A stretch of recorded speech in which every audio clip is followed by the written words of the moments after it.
Haleluya, puji Tuhan. Salam sejahtera buat kita semua. Kembali lagi melalui saat teduh GPDI Mahanaim Tegal.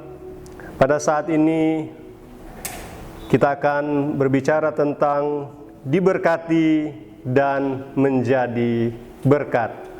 Haleluya. Sebelum kita lebih jauh memasuki renungan firman Tuhan, mari tundukkan kepala dan kita berdoa. Terima kasih Bapa di dalam sorga. Terima kasih buat kasih setiamu kepada kami. Engkau boleh ada menyertai kami, melindungi kami, dan memberkati kehidupan kami. Dan biarlah kehidupan kami juga boleh menjadi berkat dimanapun kami berada.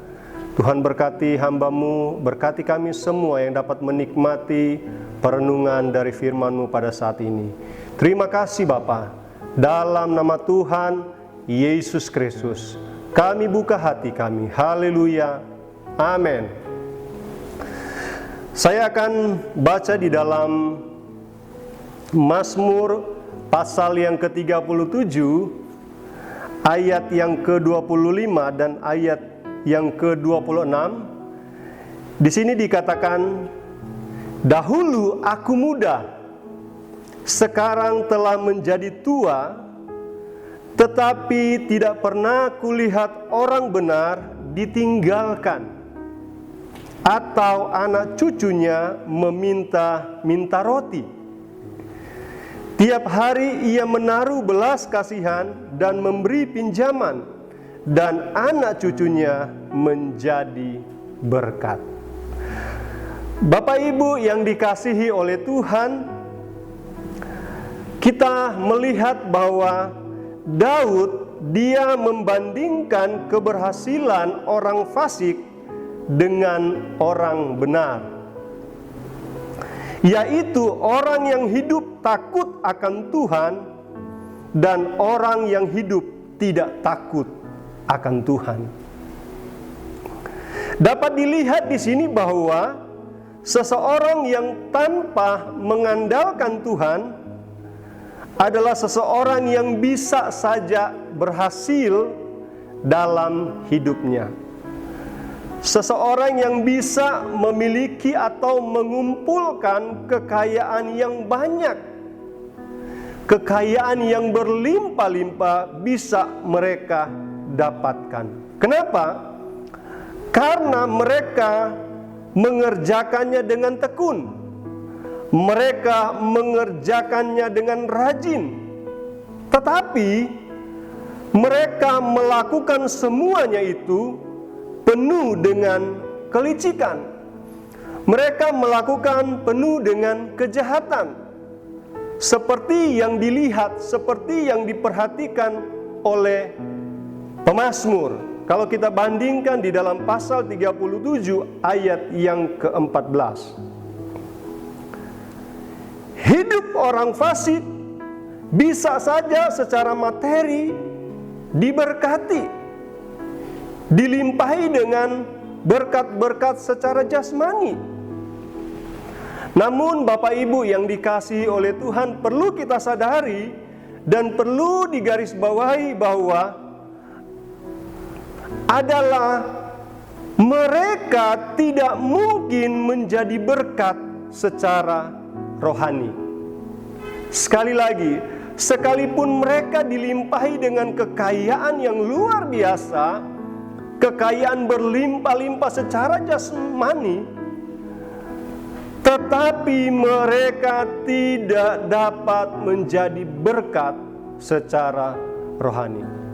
Kenapa? Karena hidup mereka, pekerjaan mereka, apa yang mereka lakukan, mereka dapatkan melalui sesuatu yang tidak benar, melalui sesuatu yang tidak berkenan, atau dengan yang namanya kelicikan. Bahkan di dalam Mazmur 37 ayat yang ke-10 dikatakan bahwa orang fasik, mereka sendiri pun akan berakhir di dalam kebinasaan. Dikatakan karena sedikit waktu lagi maka lenyaplah orang fasik. Sesungguhnya orang-orang fasik akan binasa. Di dalam pasal 37 ayat 20. Tentu kita ingin memiliki kehidupan yang diberkati secara jasmani, amat terlebih secara rohani.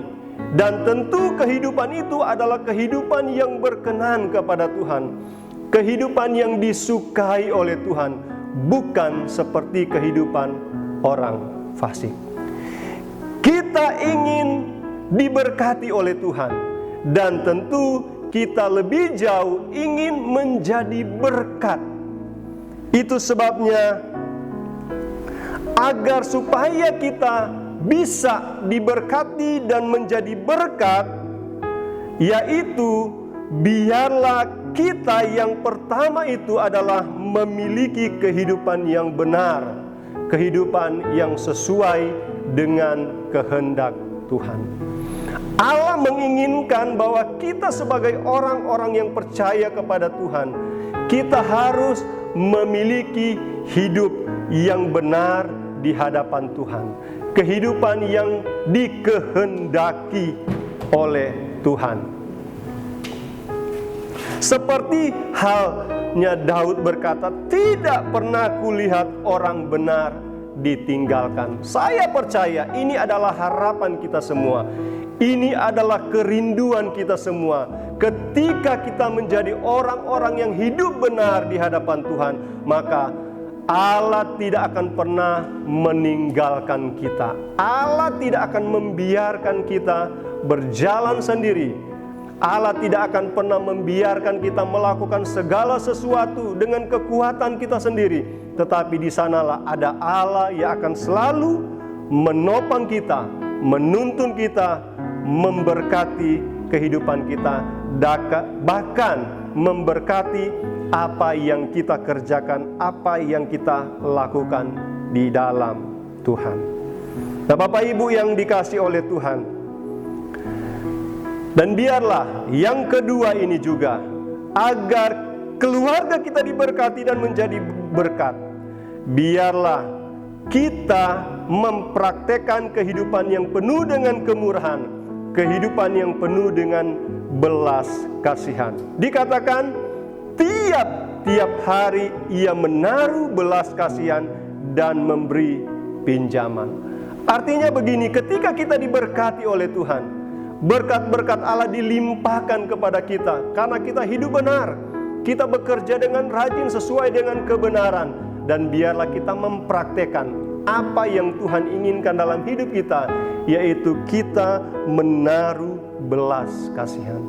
Kita dapat melihat kekurangan, kita dapat melihat kebutuhan-kebutuhan yang mungkin dibutuhkan oleh orang lain. Apa yang mereka perlukan, kita bisa melihat, kita bisa menolong mereka. Karena apa? Kita belajar untuk menaruh belas kasihan kepada mereka. Di sanalah kita dapat menjadi berkat. Di sanalah kita dapat melakukan apa yang menjadi kehendak Tuhan di dalam hidup kita. Saya yakin, saya percaya bahwa ketika Allah memberkati kita, kerinduan Allah adalah kita harus menjadi berkat. Dan saya percaya bagi kita jemaat yang ada, sebagai orang-orang yang percaya kepada Tuhan, kita boleh melakukan segala sesuatu, berusaha untuk mengumpulkan, untuk mendapatkan banyak kekayaan. Lakukanlah itu di dalam Tuhan, dan biarlah ketika kita diberkati, kita juga bisa menjadi berkat bagi orang lain. Kiranya perenungan ini boleh menjadi bahagian kita. Tuhan kiranya memberkati kita semua, dan tundukkan kepala, kita berdoa. Terima kasih Bapa yang baik, terima kasih untuk perenungan firman-Mu pada saat ini. Biarlah hidup kami diberkati oleh Tuhan, dan hidup kami juga boleh menjadi berkat dimanapun kami berada. Sehingga bukan nama kami yang dipermuliakan, tetapi nama Tuhan yang dipermuliakan melalui kehidupan kami, yang boleh menjadi berkat bagi orang lain. Terima kasih Bapa, kami bersyukur. Dalam nama Tuhan Yesus Kristus kami berdoa. Haleluya. Amin.